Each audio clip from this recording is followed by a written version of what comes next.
episode of the Lakers Fast Break podcast. It's Gerald Glasser coming right back at you here from Lakers Fast Break, Pop Culture Cosmos, where we cover the latest news and trends in pop culture each and every week, twice a week, wherever you get your podcast, plus also as well, Game Source and Inside Sports Fantasy Football. Go ahead and make sure you check out the latest episode of the Pop Culture Cosmos, where we cover Enter the Dragon's 50th anniversary. What a great film, a monumental film.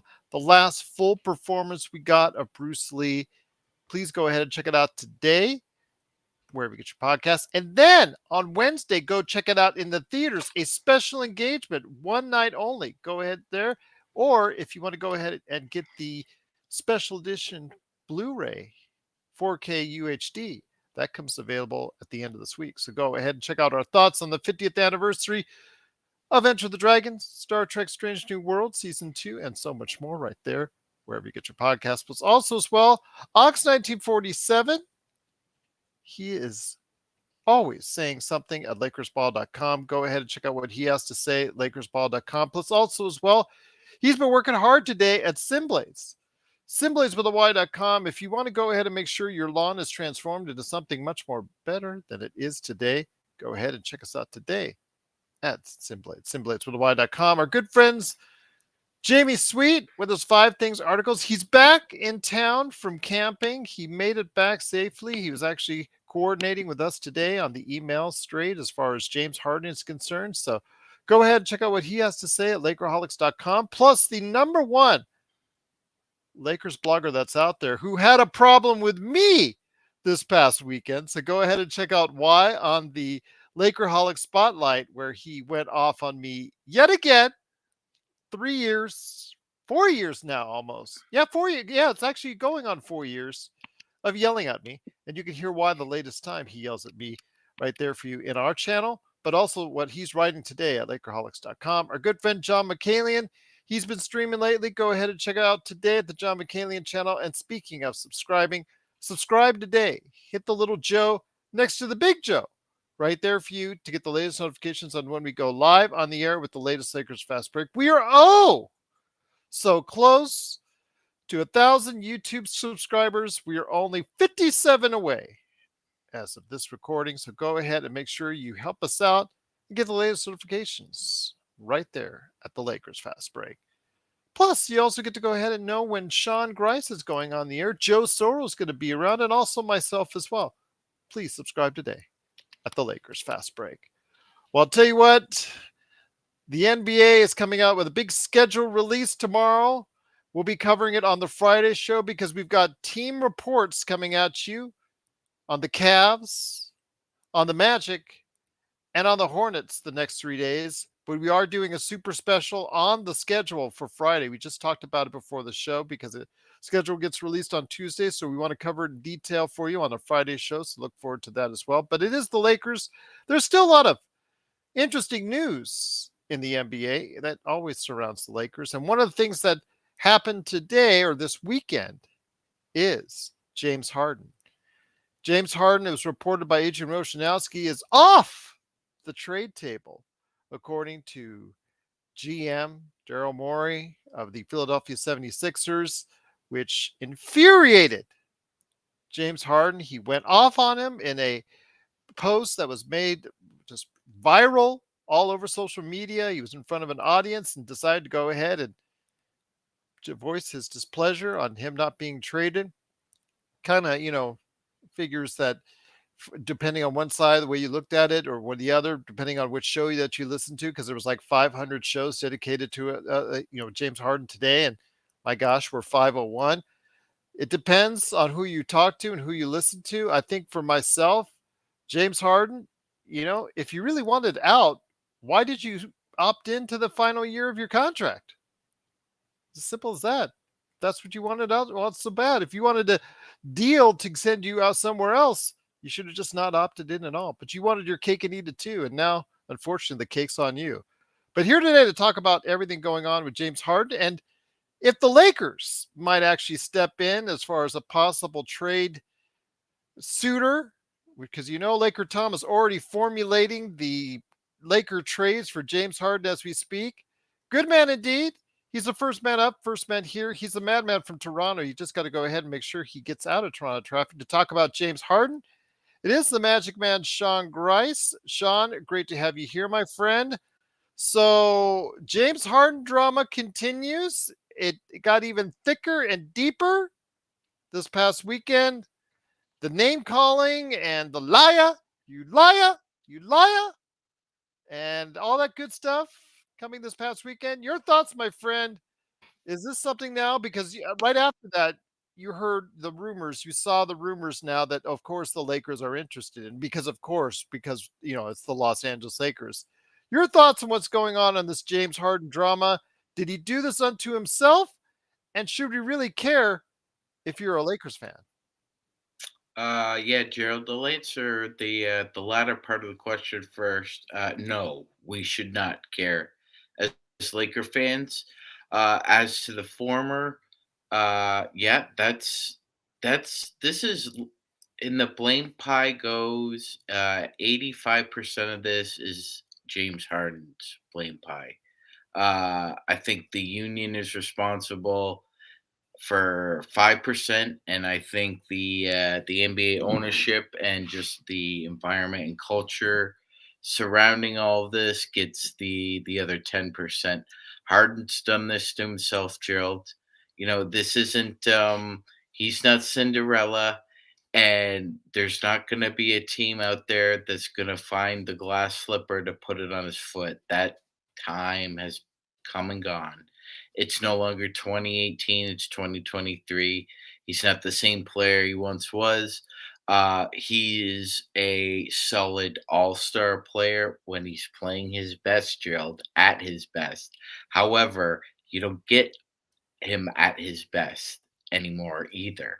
So he's no longer an all NBA player. He is hanging on by a thread that he's an all star. He's not worth what he thinks he is. And this is what happens. The theme of tonight's show, as we're going to go down the different topics, is jealousy. And Harden is jealous of the fact that he sees all the money being thrown around this summer and he didn't get any of it. And like you said, Gerald, he opted into that contract knowing full damn well that it was a risk because Philadelphia didn't have to trade him. He just assumes that because the past has been a predictor for him for what he could do in the future. He's just following that same road. But what he doesn't understand, obviously, few people do, right? Is that your value is only commensurate with the market at which you're within. The market is telling Philadelphia and now James Harden that you're not worth what you think you are. You're only worth that to Philadelphia. So now he's got to deal with the fact that he's not hot to trot anymore on the open market. And this is a sign of a desperate man, brother. Uh, at a basketball camp, should be a positive, affirming Should moment be. for those kids. I'm sure it wasn't cheap at all to try and get into that camp. And he turned, and if he wanted to make about himself, he sure did because um, he's just a desperate person at this point, just going on the personal attack now because none of your previous antics you've tried in the past have worked. So now you're trying something new in the tool belt. Very disgusting behavior. To his best buddy, Daryl Morey. They were best friends. Morey would always give him the best of love when they were in Houston together, as far as making sure that everybody knew he was the MVP each and every year. Yada, yada, yada. Greatest thing since sliced bread, Hall of Famer, blah, blah, blah, blah, blah. All the stuff that he was saying for years. And so happy to be reunited with them. Yeah, sure gone south in a quick, as far as in a hurry, my friend. It sure has gone south. Way south, like south of heaven, Slayer south, very bad. I really don't think. I think this. tactic he's pulling. I don't think Maury's surprised by it. No.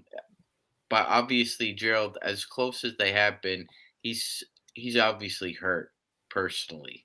I mean, Oh, it shouldn't have signed on the contract. It shouldn't have, kicked in that extension.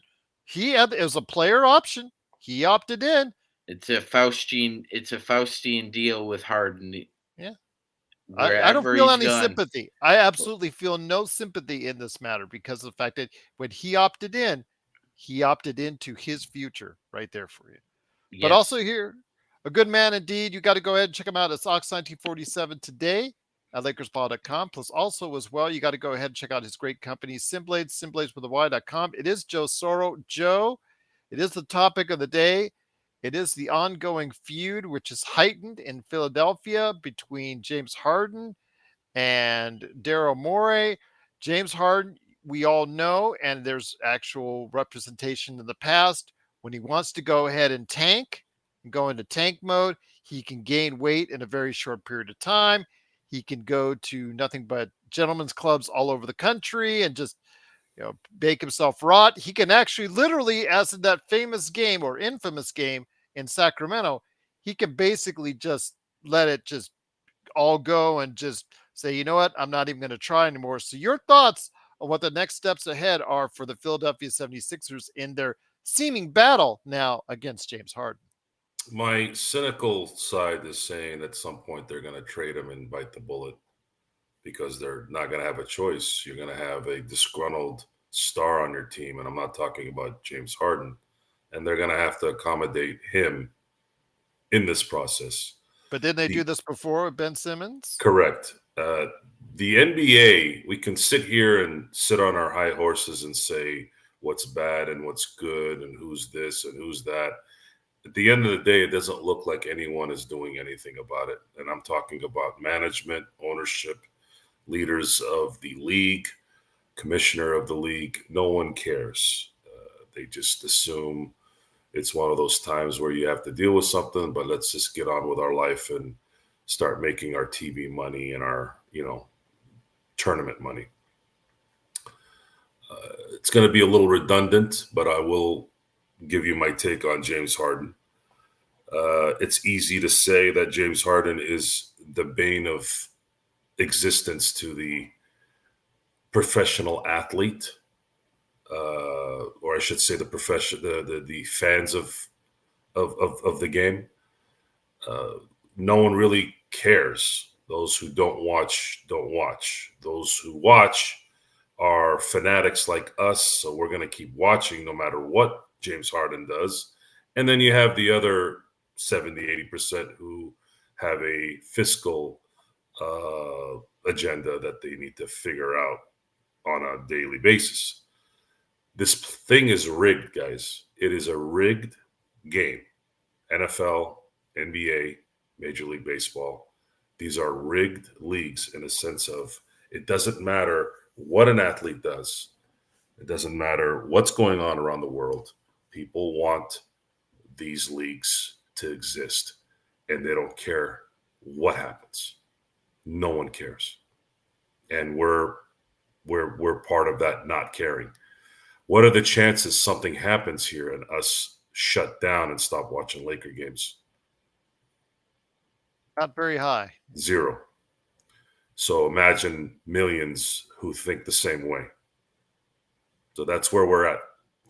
James Harden opted in because he knew he was not going to get another $35 million a year contract, which is kind of mind-boggling considering he's made just a tad bit over $340 million, or will have made over $340 million since the beginning of his career until the end of next year. Just on contracts alone. Just on contracts alone. So if he's got the Adidas contract as well, if you factor that in, you're looking at probably someone who's probably made half a bill, at least gross. If you're talking net, let's just say he's cleared. Let's just say he's cleared 200 million in that number at He best. might have $38,000 left. Yeah, especially if he's in. Well, if he was in California and New York, you could say that too, which he was in Brooklyn. Wait, let me But- ask you this before we could on a less serious note. What happens if the league does bring in Seattle and Las Vegas as expansion teams, and the Las Vegas expansion team somehow manages to go ahead in his final years pick up James Harden? I'm Is there just, a joke in there somewhere? Or? there is, if they want to play like Al Davis did towards the end of his career, keep getting the old has-beens. That old has-beens were great in the 70s and in the 80s, but when the game advanced in the late 90s up until now, that shtick was gone, and Al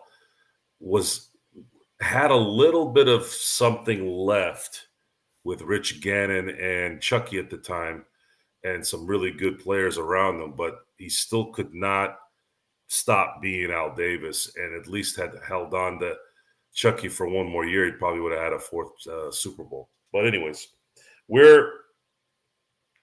I just feel bad for if Vegas gets an expansion team, and obviously Vegas is going to get the A's here soon enough. I don't know what the hell is going to happen with these hotel rooms and these fees that you guys are going to have to pay. You guys are going to be going to Motel 6s in Vegas that are $9.99 for the night, and then there's going to be $400 worth of fees. They absolutely suck. Not disagreeing with you there. Yeah, so I don't know what's next, other than James Harden is likely going to be accommodated. He's probably going to be accommodated to LA because that's where he wants to go. And I would welcome that trade from an observer, because I know that will implode, because that's what James Harden does. He is the quintessential petulant child who got everything he wanted his whole life, and the second he doesn't get what he wants, he cries and cries and cries until he does. And guess what? The parents keep giving him what he wants. And that's where we're at. We are so backwards in the media, in the fan observation of when to scold athletes. We scold athletes because they're rich, and they own houses, and they have, things going on in their personal lives that really don't really pertain to anything that would matter to you. It's plain jealousy. Where we should be going all in on the just destruction of the athlete is when they do things like this. We need to bring the hammer down and really bring it down to the point where the public relation issue is something that takes effect. Go ahead, Sean. Sean, were you gonna say something? Finish your thought, brother. I'm not. The change that needs to happen in sports, especially in the NBA, because the NBA is so player centric. The one player that can make a difference. That's the key. That's the reason why it's always been a players' league. One guy can make a difference. We need to stop talking about personal things and start talking about when players don't do what they're supposed to do.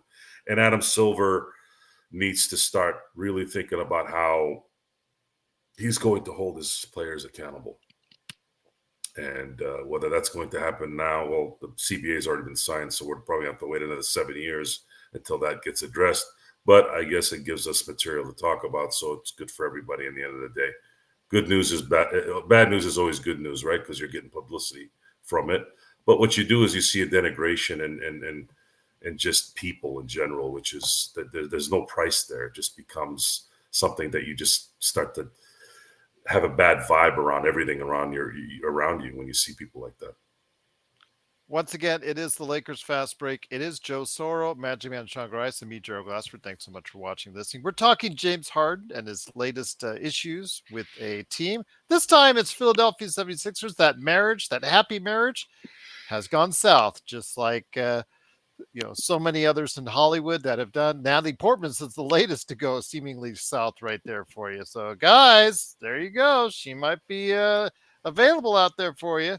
But speaking of available, he wants to be available, Magic Matt. It is James Harden. I want to go ahead and shut this right off because, again, Twitter/X was going crazy about all this going on, and a first team outside the Clippers that was mentioned was, of course, the Lakers. First of all, you'd have to give up, and I was doing this before we went on the show, to NBA Trade Machine. You would have to give up something similar to a package of D'Lo, Rui, and then JHS for just James Harden alone, just to match up salaries to get it anywhere near each other. Second of all, just having James Harden on the team would probably piss off LeBron to all high heaven. You could probably just kiss any other chance of them getting a world championship because of the fact that Joe called it right there. Joe said it right there. He is not a proven winner when it counts the most. He could have had that chance in that last round against the Boston Celtics last season. He had 2 great games, but he also had some really terrible ones when it mattered the most. So your thoughts on this, my friend? I think Joe will probably absolutely say the same thing, but I think a hell no, like our audience is asking, is what's in store for us if we even approach an idea of a trade for James Harden. Yeah, as his laugh says it as well. So yeah, that says it all right there. Now, not within the realm of realistic possibility of him coming to the Lakers, and that ecosystem, Gerald, that just would crumble. Yeah. So, look, the best shot he ever had was against the Warriors, and Chris Paul got hurt, and we all know what happened. That was his best shot. Yeah. And he would have. Go ahead. Yeah, go ahead. Sorry, that's a great point, Sean. He would have sealed his legacy. I mean, he's sealed it already. He's going to be Hall of Famer, all that. But he beats a Warriors team in their prime with 4 guys in their prime that just had the greatest playoff run just previously of all time, all that. I mean, he could have mustered great players, muster one of those next level games against whoever, and he couldn't do it. He folded like a broken. I'll leave it at that. Broken table. How about that? Not keep it safe. Well, he folded like a cheap suit. I was going to say something else, but it's cheap suit. Yes, he folded like a cheap suit. Let's keep it, old school. Yeah. I will say though that when the money, he actually in that last playoff series against the Celtics, those games, especially the one that he dedicated to that the shooting victim. Yes. It was yes. Shooting. That to me, I think was just inspiring. And I thought maybe he was going to turn the corner. Maybe he could carry that momentum as far as getting by the Boston Celtics because Embiid wasn't going to be enough. Embiid wasn't going to do it because Embiid's starting to get that rep that he can't actually get it done in the crunch time either. So I thought this was going to turn the corner, but yeah, it just you have to have more than just 2 games in a 7-game series to get it done. Yeah, I think a lot of us, Gerald, thought after they won Game 5, well, you know what? This is probably the year they're going to do it because it seems like they're coming in with a lot of momentum, and man, they just that was a Philly disappointment special, the likes of which, I mean, they're sort of used to, but it's just the same old story with him. And yeah, Gerald, he doesn't. I think it's when it comes right down to it, Gerald. I think it's primal jealousy with Harden. I think he just can't take the fact that he's not on everybody's dance card anymore, and he's having a real hard time accepting reality. You don't think it's anything to do with conditioning as well, because that's always been in question when concerning. Yeah, obviously that's always a concern with him. Frankly, I'm still surprised he could put up 20 points and 10 assists. Okay, mid-30s, but the fact is he has a lot more mileage than most, and I'm not just talking about on the court as well. Right, exactly. And Joe's point, um, he may be right. He may be correct.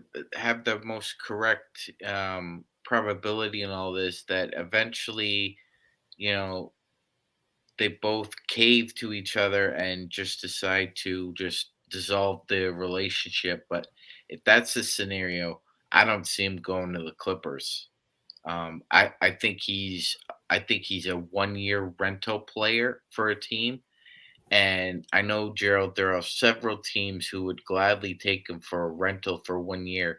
But the fact of the matter is that if you're Daryl Morey and the Sixers, you have to you have to be willing to accept what a 1 year rental player is worth, Well, just even think if it's though, James Harden.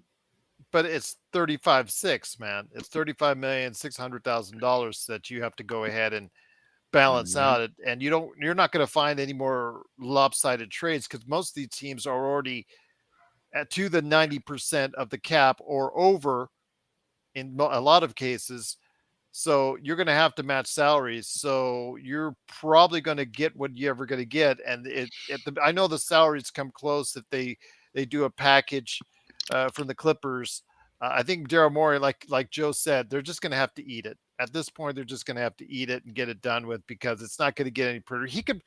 He could, Joe, play the same games that he did with Ben Simmons. I can't, I wouldn't have put it wouldn't pass me. I wouldn't be surprised if Daryl Morey doesn't. But then again, you're playing Russian roulette twice in a row, and you were able to get by once. I don't think he can be able to do it again. I think he should just, like you said, give it up and just go ahead and do the deed. I thought it would have been so smart of Adam Silver and the owners to put a little thing in that CBA that said, if you demand a trade, it's one thing, but if you sit out because you're not traded, and of course they're going to fake it with an injury, right? And then at that point, insurances and lawyers start coming in. Oh, how do you know he's not injured, right? Well, that's something that needs to be figured out. You can nip that in the bud. You're a $1 billion industry. If somebody's really faking an injury, if they do an MRI and you have 3 or 4 doctors going, there's nothing wrong with them. Independent doctors. Like Kawhi. Kawhi, I think, does have a degenerative knee at this point. His legs, period. Yeah.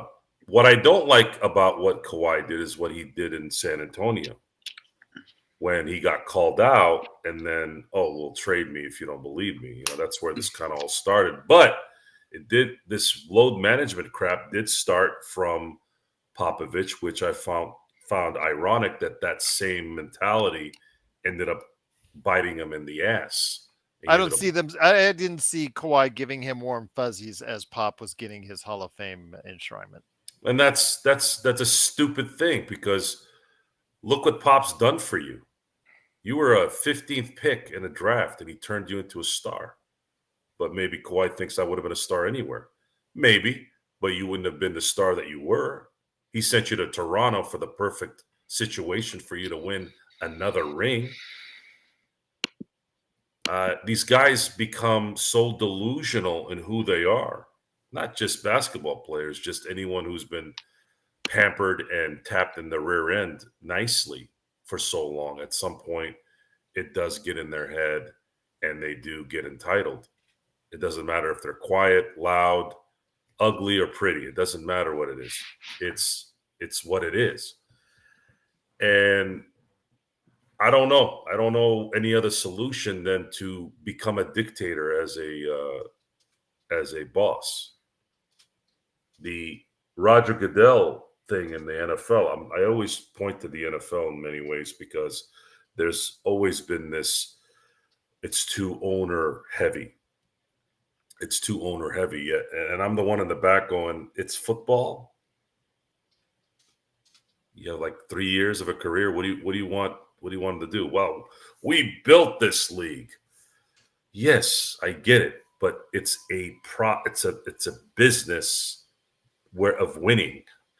We can't pay someone $100 million and then say, oh, he's out for the next 7 years. It doesn't work like that. Like if you guys were really worried about that and really wanted to negotiate it, then why are you also listening to the owner's deals and signing them? Why? Because you don't want to lose that week one paycheck. So you have to make a choice in life. If it's about the money, really, then take your money, go sit down. If you want your money and vacationing wherever you want and playing wherever you want, you're a damn fool.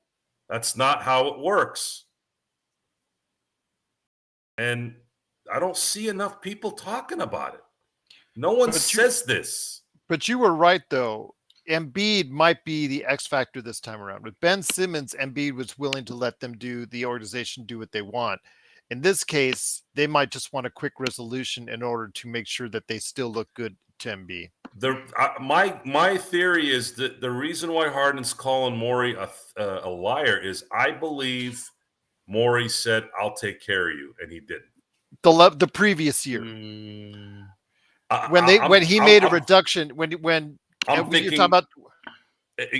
Yes, it could have been that too, but I was thinking more of I'll get you where you want to go so you can get your extension and all this stuff. And then it turned out that I think Morey might have miscalculated the market.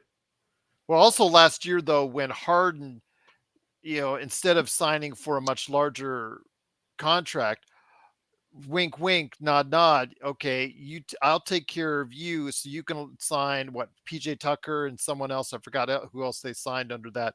They saved that money under the cap from last year for him signing that contract, which most likely was under the table and understanding. Do you think he might be very well? Yeah. Could be. Yeah. But the problem is James Harden deteriorated. Quickly. And that's what happens when you're not. It's very similar to the T-Mac line. Tracy McGrady went from kind of staying with Kobe a little bit to dropping in like 3 years because he was not dedicated to the craft. He didn't take care of himself the way he probably should have. And James has lost a very special skill that only few players have really had in the NBA, and that's a quick first step. It was almost. Go ahead, Joe. Yeah, you said Magic on your post. I don't know what's going on in the NBA with these agents, but they are advising their players, except for AD. AD is not taking any chances. Good for him, which is Rich Paul. Good work. I'm like, why the hell would you risk? Because we knew that the salary, these guys know more than us what's happening. You knew the salary cap was going to go up, and all of a sudden here you see the max contracts for Jaylen Brown, the max contracts for AD, the max contracts for Dame Lillard and Bradley Beal and all these guys. And I bet you James Harden's like, if Bradley Beal is getting this, if Damian Lillard is getting it, I'm getting this for sure. Or at least his agent was telling him. Your attitude probably the problem, not so much your talent. But then again, I wouldn't have paid him $35 million for another 4 years anyways, even if he had won this year. Even if he had won this year, the title, I'd have said, no, this guy's going this way now. He's going to be there in a year. He's going to be even worse. I'm not paying that guy $200 million. Hell no. So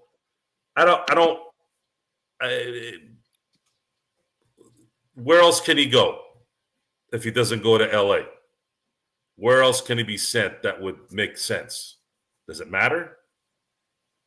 Who would want him and the distraction? See, that's the problem. Who wants that distraction other than the LA Clippers?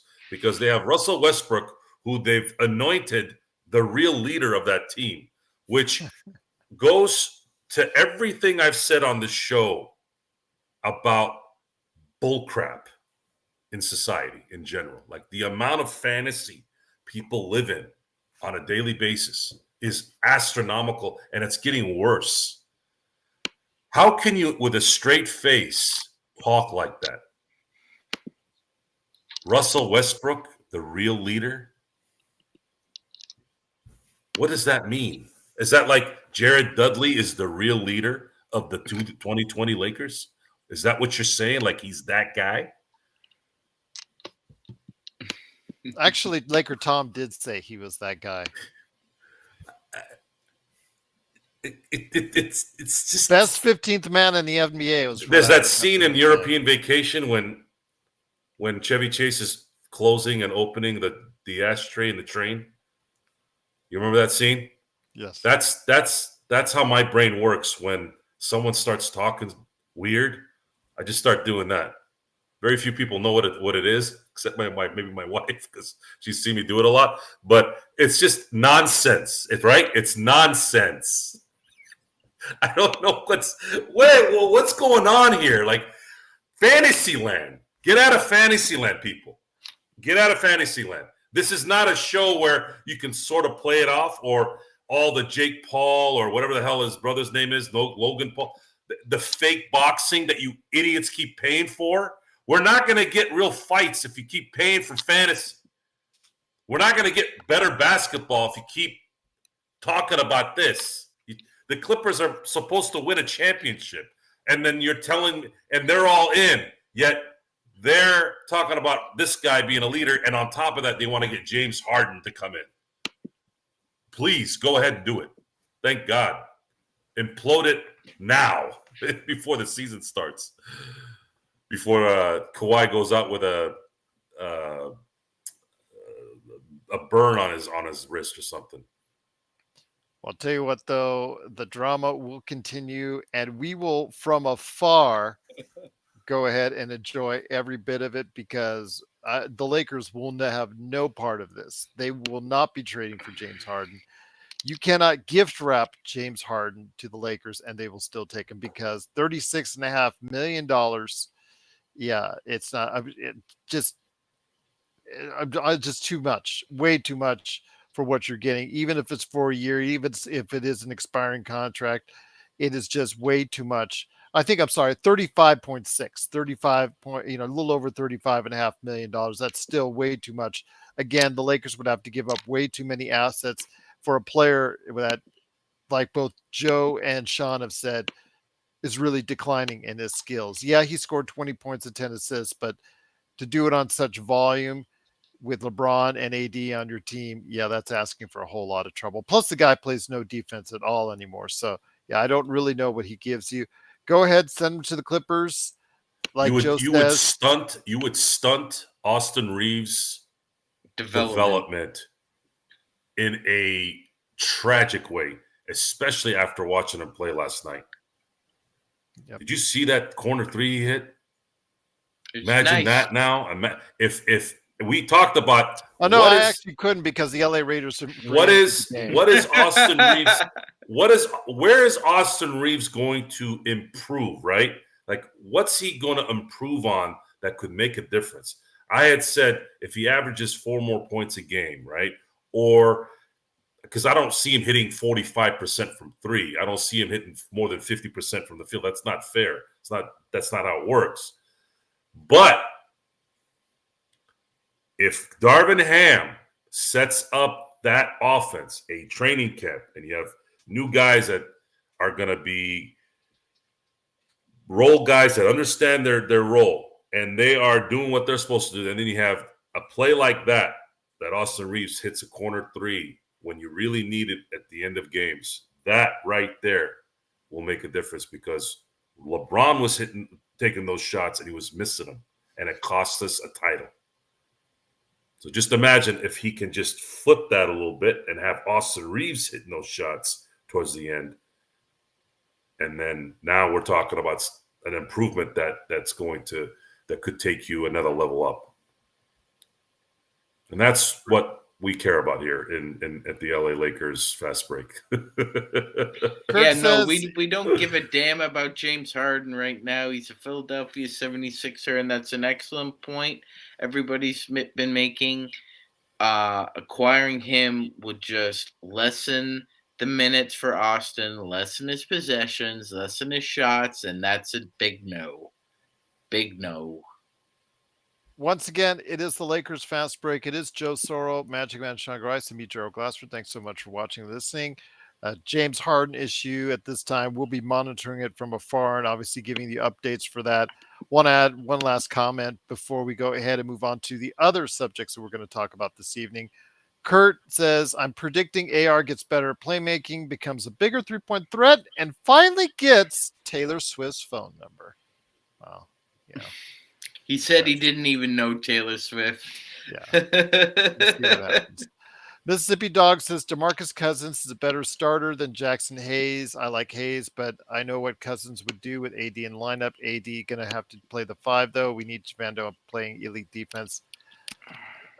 Mississippi, I think you're still living in the past when it comes to DeMarcus Cousins. DeMarcus Cousins at 28, when he's playing alongside AD, we saw how good they play with each other, but this is several years later. Several teams have let go DeMarcus, not just for his attitude, but also for his declining skills. Those injuries. His knees are gone. Plus the Achilles. He had an Achilles. Yeah. So his knees are gone. He's not the rebounder he once was. Yeah. He's just not. Yeah.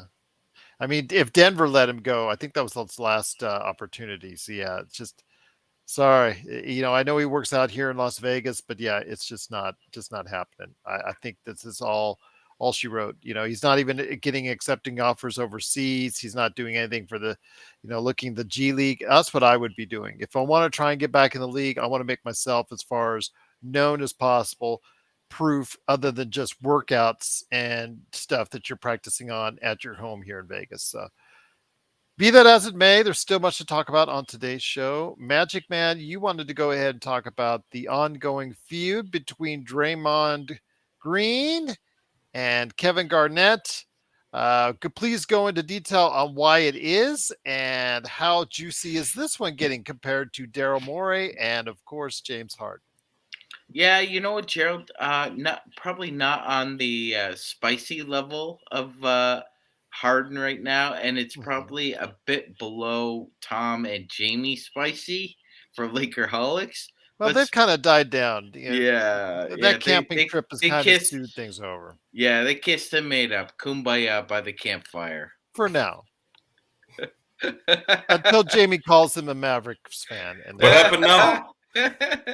Anyway, this one's pretty interesting. Kevin Garnett is kind of an innocent bystander in all this because it really started with, I don't know why, Gerald, but Draymond Green just can't get Jordan Poole off his mind. Okay, I thought this one was off the fake tweet about a month ago. It was, yeah. That's what I'm referring to. But he's starting a fight with Anthony Poole, Jordan Poole's father. Now they're getting involved, and of course, an NBA troller who has the handle NBA Sentinel sent out a tweet, a fake tweet that misquoted Kevin Garnett, saying that basically Draymond Green was kind of a punk for punching Jordan Poole. And of course, Draymond Green responds in only Draymond Green fashion and basically says, yes, I tried to confront a Kevin Garnett when he was 38 years old and he didn't want any of this. And Gerald, Kevin Garnett responded, yeah, that's a fake tweet, NBA Sentinel.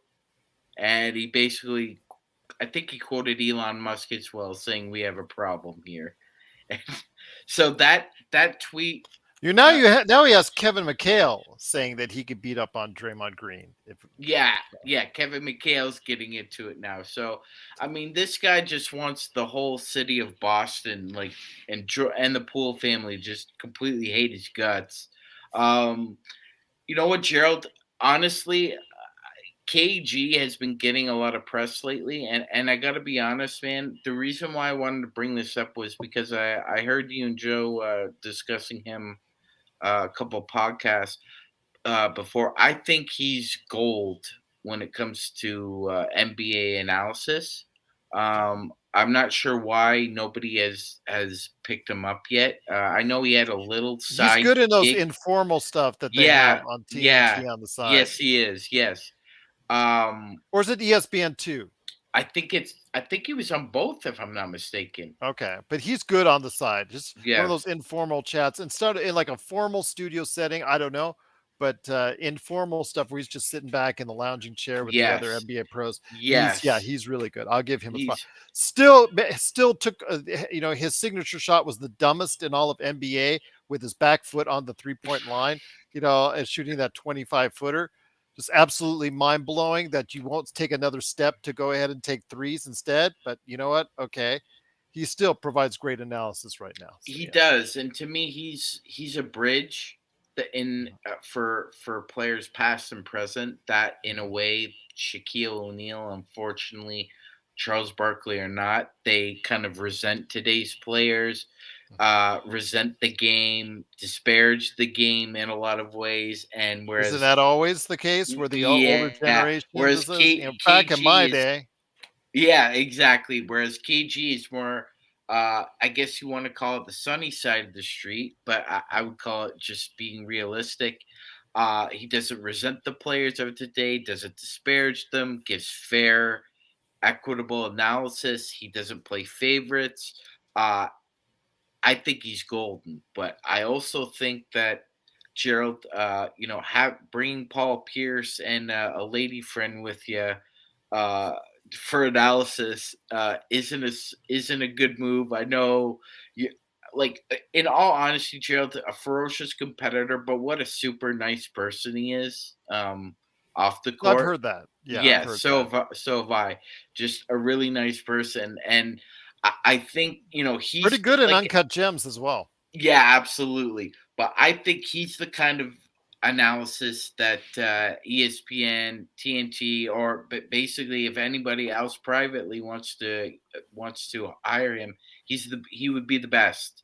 He would just clown these guys like both literally and figuratively, even though that's not his style. Mhm.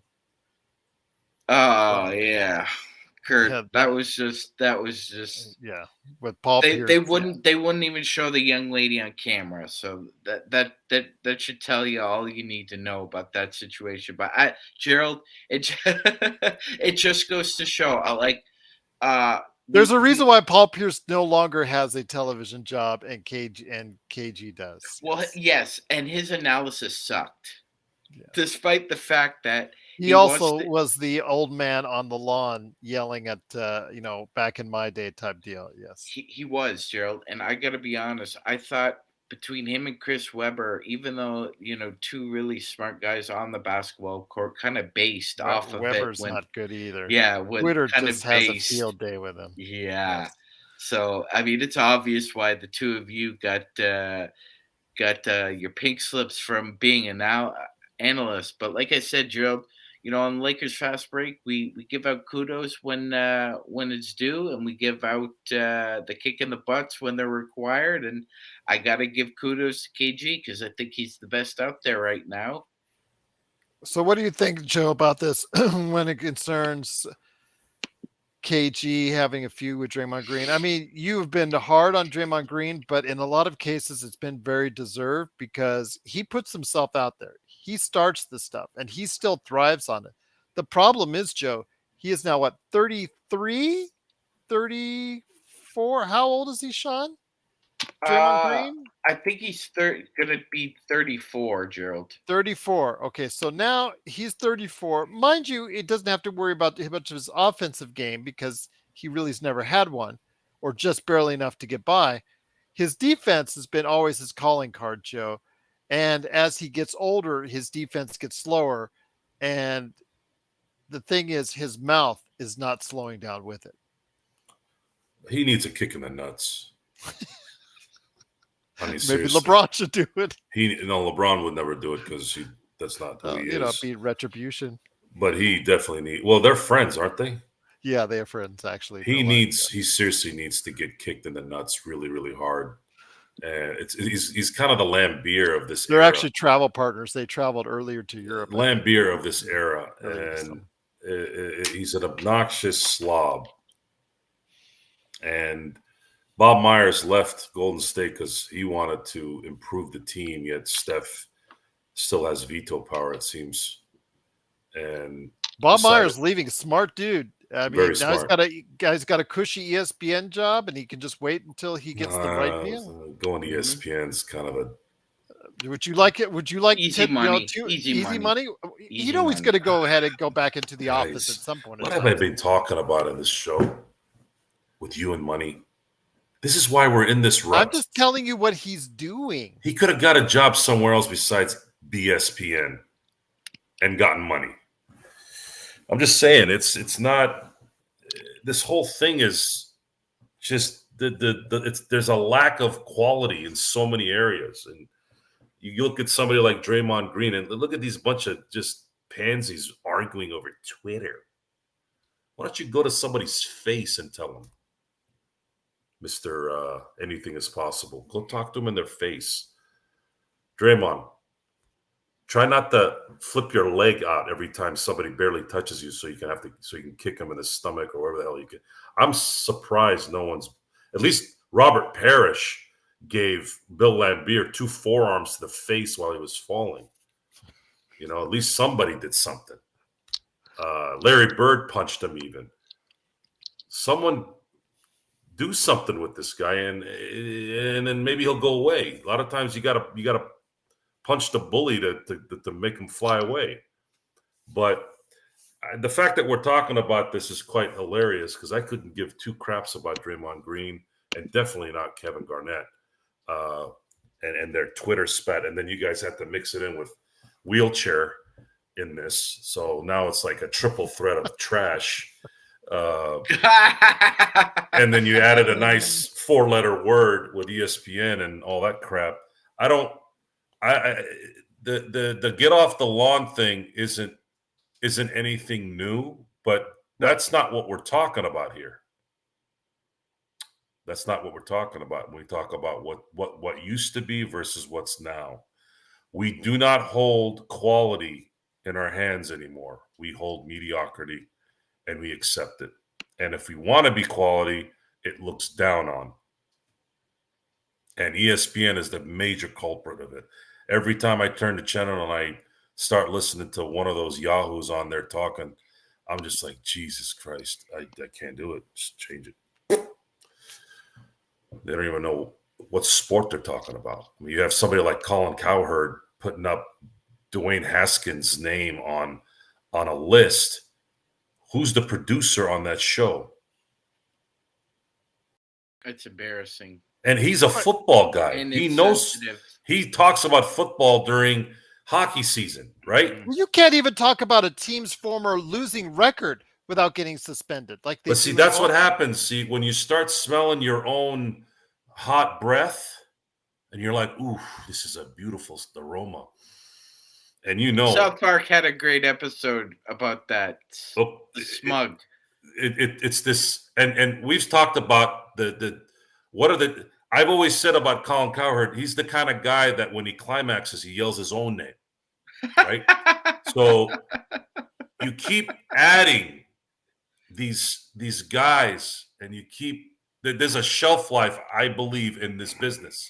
That you need to take. I don't know why people keep listening to the same old garbage, but it's maybe it's like a romance novel person who just continues to read those books. But it's I don't know. I just feel like a lot of times we're just on here criticizing those who we don't want to listen to, but we end up talking about them anyways.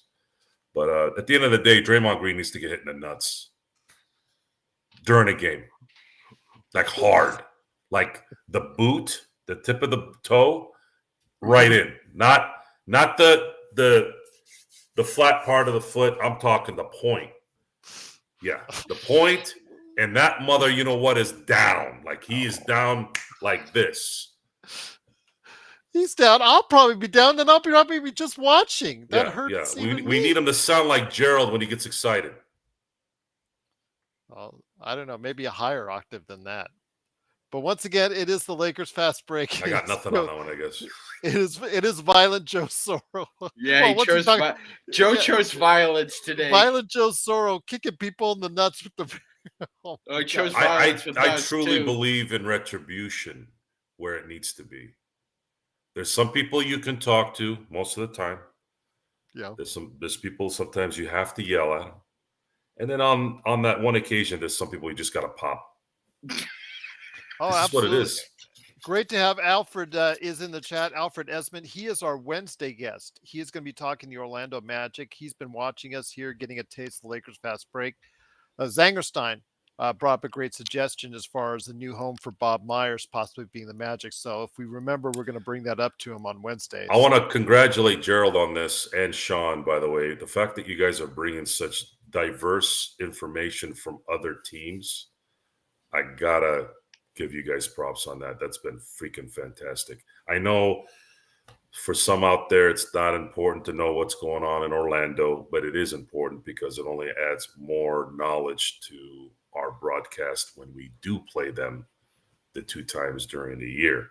So this really helps. And of course, those who are intimately involved with those teams, now we build that army that we'll be able to tap into once we finally get to a position where we can move these clowns that they keep hiring at ESPN and all these other clowns that the ex-players that don't even know their own sport. Yeah, we'll just be like anything. the Joker and Batman. Like, Jesus, we do not negotiate. No, yeah, it's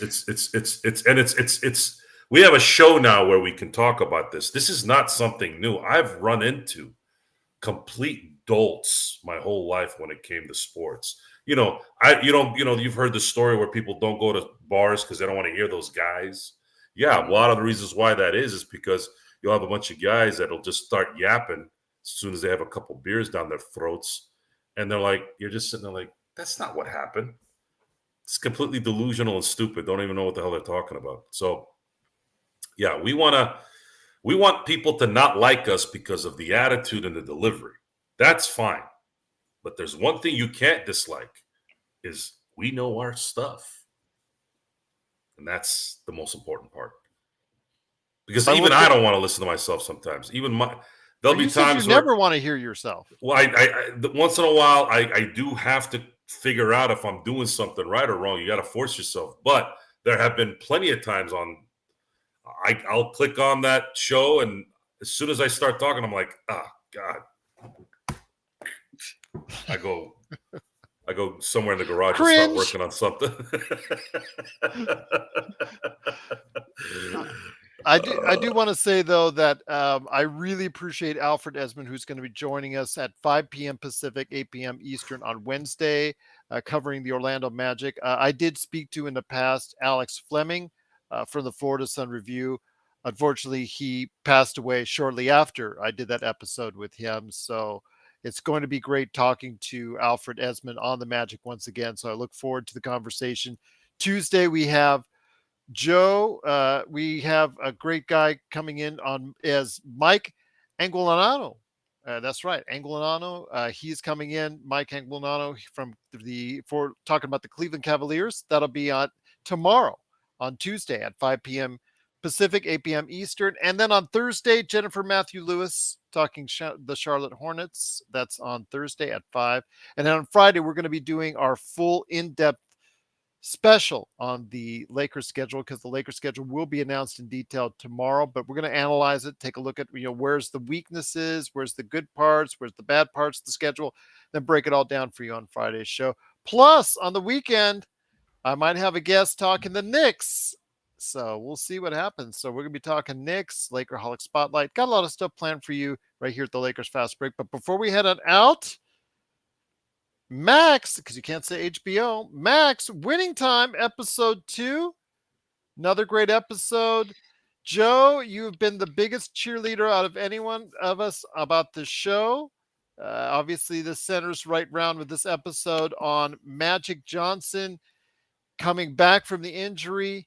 still basking in the limelight. His character, much like in real life, getting all the accolades, starting to go ahead and take it all in control himself, as far as whether you say it's ego or not, starting to weigh his personal weight into the team, as far as the battle for control between him and Paul Westhead. You see that battle start brewing, plus also some of the things going on behind the scenes, the Bus family as well. Your thoughts on episode 2 of Winning Time? I watched season 1 after I watched the first episode of season 2, just to kind of get back into the mode. There's just a really good story being told here. I know some of it is embellished and some of it isn't true, but the failures are gonna make the successes during the 80s that much more fun to watch. The loss to the Rockets in the first round it's interesting. It's hard to look at a series in 3. Like, what were they thinking when they did that? That was not really smart on the NBA to do a 3-game series. And they could have avoided that loss if they had just done what they did the year before. But I don't know. Westhead just started changing, right? Like, did he actually think Norm Nixon was going to take him to a title? So I don't know if that happened. And there was but actually talk of him being traded for David Thompson. Yeah, and That's actually legit. I had never heard that, by the way, until I saw the show. I don't even know. Is that true? According to Jeff Pearlman, it is true. Yeah. Wow. Yes, Wow. Okay. Yeah. That was a major mistake by Westhead on not making that trade. He did have a good point, though, that do we want another ego in this thing and all that? But if you have Kareem Abdul-Jabbar, Joe, I loved what Adrian Brody Riles said. Back to him. All the great ones have them. All the great ones are pricks. Well, West was the one who pulls the trigger on that. He does, but I get contract. West had in his contract he could veto the trade. That was what was in his contract. Otherwise, he would have made that trade. But see, that's the problem with these situations. Like, I'm sitting there going, this guy Magic Johnson is the guy. Like, what delusion were you in that you thought Norm Nixon was going to be able to? Well, he's an all-star. Well, I understand that, but this is Magic Johnson we're talking about here, and they're going to get you David Thompson to play with Magic. Well, we don't want to do it when it's this late in the season. And then you saw the results. The 84 finals, I'm dreading right now. I'm dreading watching that because that changed history in so many ways. We could do a show on just the 80. Kurt Affair had a great suggestion of what ifs. We should have a what if of the 1984 NBA Finals and how history would have been changed so much had James Worthy not given that damn ball to Henderson. That damn pass when you didn't have to make it. It's still like I wasn't even paying attention at that time. I was only 6 years old. There is the skip button on your remote control. I can't. Losing. So going to the modern things, the things that I actually saw, I cannot get 04 and 08 out of my head. I can't. I don't think about the three-peat and maybe a little bit with the Celtics win in 2010, a little bit more there, but it's still just 04 and 08 are still my first two thoughts when it comes to the Kobe era and Shaq era. I can't get it out of my mind. The Laker era, my thought is if you go 7-0 from 2000 to 2010, again, that's another shifting of history that you would have never. And Worthy doesn't ever talk about it. I wouldn't either. I'd be dying. I rarely hear him talk about it. I've never heard him talk about it ever. I've never heard him talk about it. Imagine us, we're hurting. Imagine how much he hurts. He'd have another ring Magic would have went 3-0 against 4-0 against Larry Bird if you count the NCAA championship. Lakers win 6. Magic's all-time greatest player status changes if he's sitting next to Jordan with 6. Well, because he does. Well, actually, he was sitting next to Jordan the other well, day for his birthday, but neither I digress. It does because that would have cemented Magic over Jordan. Bird beat him every single time in the playoffs, and Magic would have beaten him every single time he played in the finals. If you just look at Magic's stats off that one series and how it changes everything, you're talking about the most competitive era of basketball. The most guys like Alex English, Aguirre when he was with the Mavericks, and Rolando Blackman. These guys were freaking studs, and they had no shot during that decade against how good was Magic. Stockton, Karl Malone, Mark Eaton. Stockton, Karl Malone towards the end. I mean, you're talking about guys that were just unreal in terms of talent. What would that have done for Magic's legacy if he goes 6 championships in the most competitive era? And I'm talking it's all 80s, 6 championships, 80, 82, 84. He goes back-to-back in 85. He goes back-to-back in 87 and 88. He goes back-to-back twice. He beats Larry 4 times, 3 times in the NBA. The Lakers are up right now in championships. The Lakers, after losing the first 8 times to Boston, win 3 in a row. There's so much crap. I know I just ruined it for our show, but it is a burner. That one, the more I started reading and watching, and as I got older, the worse that series hurt, even though I wasn't even watching it. Even the 89 one was, for a long time, the one that bothered me because I wanted Kareem to go out a champion. I wanted the Lakers to three-peat. But 84, I think, was actually the worst one. In a weird way, for me, it's 91 because I already saw the writing on the wall for Magic even before, obviously, his diagnosis. But I just saw him as an aging veteran, this probably being one of the last opportunities for him to get there. I was actually really a big, huge fan of Vlade Divac at the time. And I thought he could become the future of the league. Obviously a lot of things prevented from that, but 91 for me was a big killer because I really thought the Lakers had a chance going in. I still say that, and I didn't know how good Jordan really was. This is going to go deep. This is going to go deep now. There was a chance, though. There was some noise that Hakeem wanted. Well, it wasn't noise, actually. It was pretty big noise. Hakeem wanted to leave Houston. Imagine how history would have changed if the Lakers had found a way to get Hakeem on that in 91 before the season started, and Magic had Hakeem on that team. And then, of course, there was a trade apparently that Charles Barkley was going to go to LA. I mean, we don't know what would have happened if Magic didn't retire, right? We who knows? But in 91, that's a good one that you brought up, Gerald, because I actually was asked one time. I said, Joe, all right, which title would you want back? Would you want reversed if you had to pick one? 83,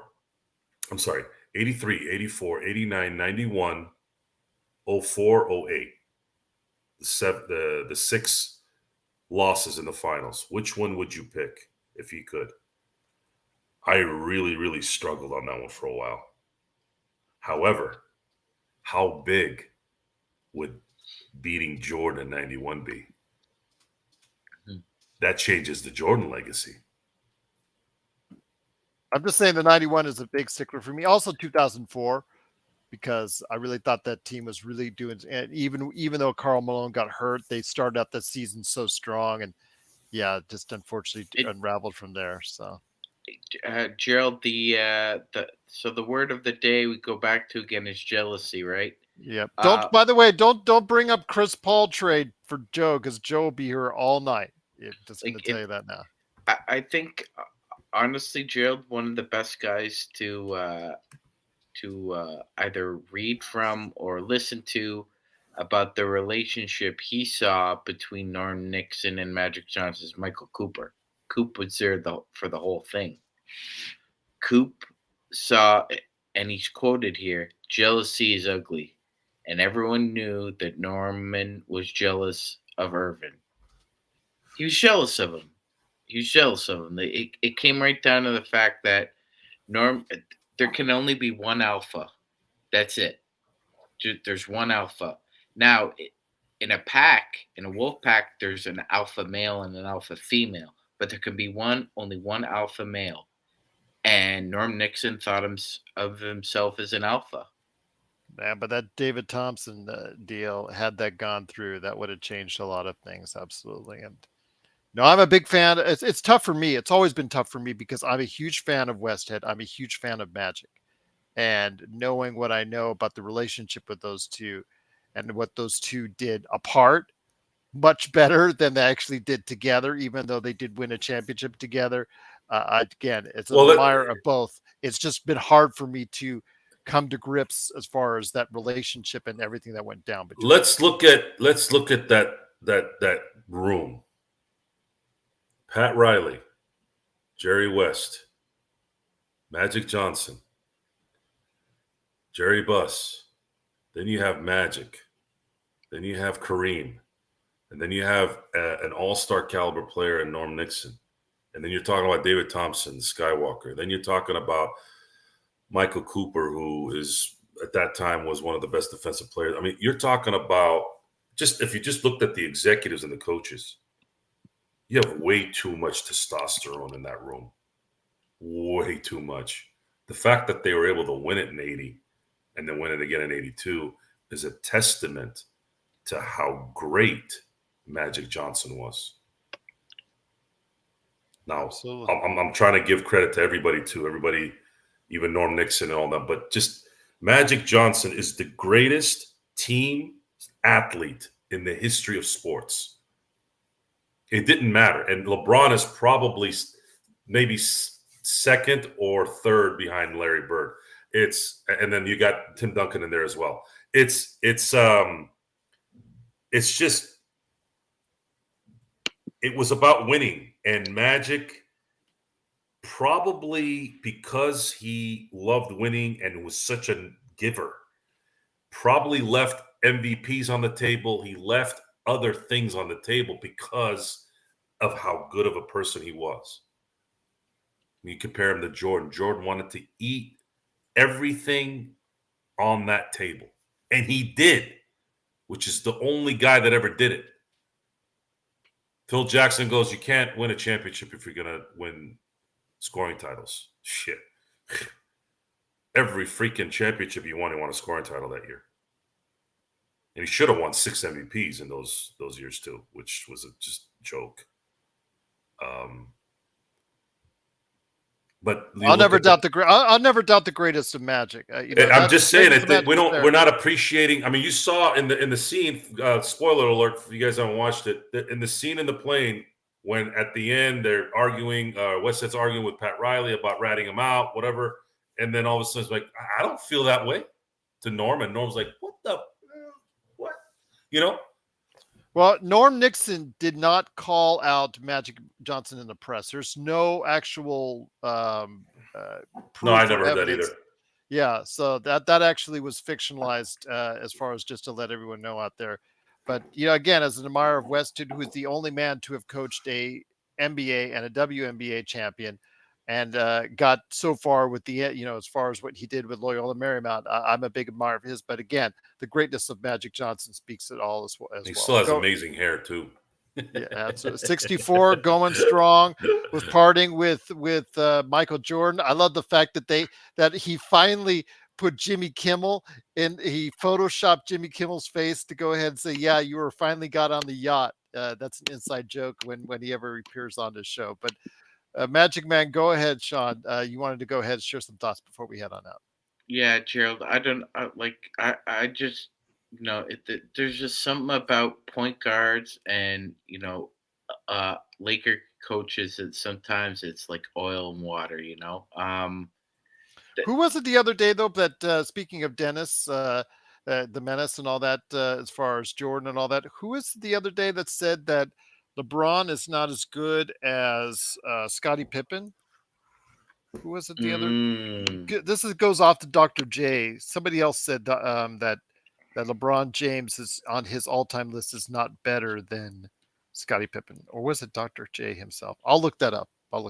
Go ahead, Sean. I'm sorry. Yeah, no, that's fine, Joe. No, what I was gonna say is, yeah. So, like, the issue there is that, um, they, you're right. They fictionalized Norm's um,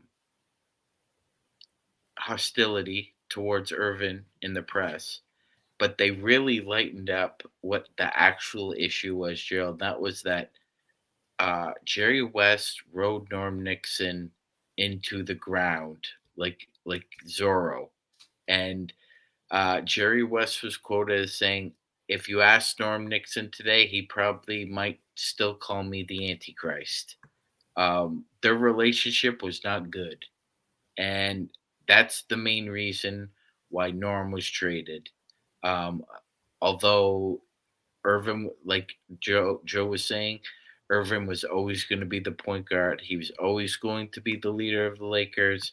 The fact of the matter is that as Norm said himself, management makes decisions, and him and Jerry West just didn't see eye to eye. And it's strange, right? Because Jerry West has traded a couple of really good guards that he's also said were two of his favorites. He traded Norm Nixon in one era, and he traded Nick the Quick in another. And he said, I really didn't want to make either one of those trades, but decisions have to be made. Once again, it's the Lakers Fast Break. We truly appreciate you joining us. The world's best Lakers chat room that's out there is right here at the Lakers Fast Break. We truly appreciate all the great conversations going forward. Also appreciate the fact that our Wednesday guest did stop by. Truly appreciate Alfred for stopping by. Can't wait to talk to him about the Magic and also Bob Myers' possibility. He saw that comment from you, Zangerstein. So definitely, if we remember, we're going to approach him on that and talk about that and the Magic going forward. But it is tomorrow. We're going to be talking about the Cleveland Cavaliers, a team that could be on the rise in the Eastern Conference. Mike Anguilano talking Cavs tomorrow at 5 p.m. Pacific, 8 p.m. Eastern. And then again on Wednesday, we're going to have Alfred Esmond talking the Magic. And on Thursday, Jennifer Lewis talking the Hornets. So really big week for us, plus Friday, our schedule release as far as what we're going to do on a special episode talking the entire schedule for the Los Angeles Lakers. And then the Knicks possibly on this weekend, Lakerholics this weekend. Man, a lot of stuff to talk about. Team USA even. Team USA will be in Abu Dhabi. That's right. Yep. More games this weekend. So, yep, looking good so far, Joe. I mean, that game against Spain yesterday, they pulled it out in the fourth quarter. Reeves looking solid. Is Jalen Brunson? That's one thing I want to ask you. Is Jalen Brunson the best player on Team USA? Mm-hmm. Yep, right now so far, absolutely. Is that a good thing? They have a confidence. They've had a confidence in every game. Even when they were down, I was like, "Are they playing with Spain?" And then it turned out they were shooting well, but Spain was staying close. I don't know. I just feel like I get a good chemistry coming from them. I don't know what it was. I think they're going to end up taking it rather not easily, but I think they're going to take it. I feel easy on predicting that they are going to take it all. I see a lot of good stuff just in how they're playing. And while what is it, Doncic sitting down doing game management in a 12-game tournament. I mean, just this thing has seeped over to everywhere, guys. It's not just the NBA. the amount of just, God, I need another word besides wussy. I don't know. I just guess whatever. Marshmallow. Yeah, that's good. Just a bunch of freaking Stay Puff marshmallows. That's what these guys are. S'mores. Well, the thing I wanted to ask you guys before we head on out, because what came up to me was Anthony Edwards, who didn't really show up until the fourth quarter. Anthony Edwards was widely believed by most of these experts to be the guy that was supposed to step up for Team USA. And in the crunch each and every time, and in these games each and every time, Magic, it has been Jalen Brunson of all people, who has played extremely well. He was perfect from the field yesterday. So your thoughts on this? I mean, Edwards is supposed to be the guy with the most raw talent, and to be able to go ahead and maybe make that next step. Does it speak to you as far as where he will be as a Timberwolves? I mean, you're going to see him score for 28, 35 one night, and maybe just, so the next, not be able to take his team to the next level. Is that going to be a thing for Anthony Edwards going forward? Yeah, Joe, I think I think that might be a constant issue still with that team. They didn't improve. Um, they haven't repaired. I don't think they've repaired the um, chemistry issues they have, and it's just an X's and O's problem, Gerald. You can't have Anthony Edwards, Carl Anthony Towns, and Rudy Gobert on the floor at the same time. It's not going to work.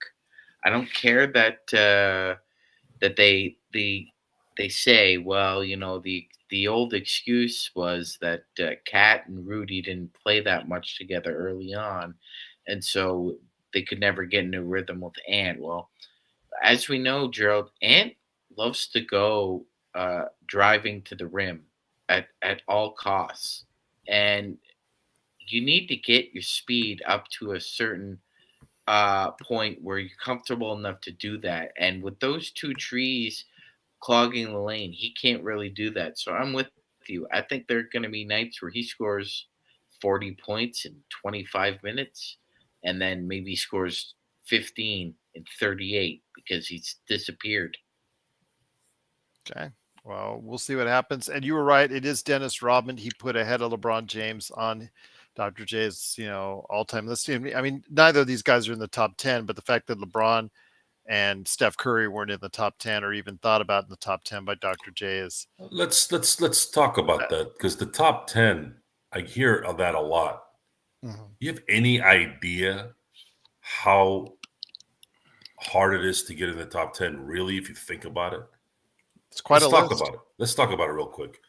Jordan, Magic, Bird, Kareem, let's say Kobe, LeBron, Tim Duncan. You're at 7 already. Now what? Who are your other 3? I would put Wilt. Wilt. Bill Bill Russell. Russell. Who's after that? Would you put Jerry West, Elgin Baylor? I mean, you this top 10 business, you're not getting in there. LeBron is the only one in my book that's playing right now that's in the top 10. Not Curry? No. I'm sorry. I'm not. That's your opinion. I respect it's it. not Absolutely. enough. It's just not enough. LeBron is LeBron. LeBron is a top 10 all-time player from play, from results, from longevity, everything. He is a top 10 player. You just saw 10 guys. Who are you going to take out of that list? You haven't even put Mikan in there. Mikan owned the 50s. I'm sorry, guys, but the 50s matter. It began the league. And I'm not saying I disagree with you. I'm not saying I disagree, but there would be this for the Steph Curry fans out there, the way he changed the game and revolutionized the game as far as the 3-pointer, more analytics, et cetera, what he did, the number of titles that he won, and where he'll stand on the all-time scoring and 3-point list. I'm just throwing that out there. Yeah, I think the analytics was destined to happen regardless if Steph Curry was going to be playing in this era or not. Where Steph Curry changed the game is he executed the number one weapon in the current culture of the NBA at the right time. He would have been this guy regardless of if he played now or in the 2000s or in the 90s. I don't. Karl Malone. We didn't even mention him. We didn't put Karl Malone in there. We didn't put Stockton. Stockton owns the all-time assist record that will never be broken. He owns the steals record that will likely never be broken. And we didn't even mention Hakeem Olajuwon. You're not getting in the top 10. We have to dump probably Karl and Stockton off the top 10 because you have to put Hakeem in the top 10. How do you not put Hakeem in the top 10? The guy won a Defensive Player of the Year and an MVP the same year, won 2 titles, has the all-time blocks record that will never be broken as well. It's like, dude, you're not. The top 10, people just throw it out there. Oh, Dirk is in there. Oh, this guy's going to – no. Oscar Robertson. Oscar Robertson, is he going to be in there? How about – who else? Not Tommy Eisen. Bob Cousy. How about Havlicek? Havlicek, there you go. 8-0 in the finals. Pretty much had almost similar stats to Jordan throughout his whole career. Games played, points. Elgin Baylor gets just put to the ground, put to the side just because he didn't win a championship. Yet he's the only player to have a 60-point game in the finals. Yep. Yeah, it's you're not getting in the top 10. LeBron is in the top 10. That's it at this point. You have we didn't mention Shaq. Yeah, Shaq.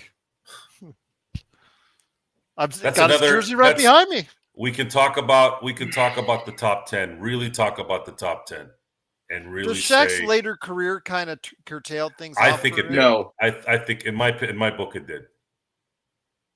Actually, no. Hold on. If Shaq wins in 95 and in 04 and goes 6-0, likely wins 5 Finals MVPs, he's the best center of all time at that point. He had the most dominant 10-year stretch in NBA history. 93 to 03, he was just the most dominant force that's ever played this game. Yeah.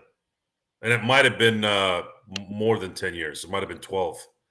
And it might have been 14 if that mother you-know-what didn't implement the zone after the 2002 season, which I think cost us the 03 title indirectly. Everywhere the Lakers got stumped was that mother freaking guy jacking our crap up. That's for sure. Oh, it's just the.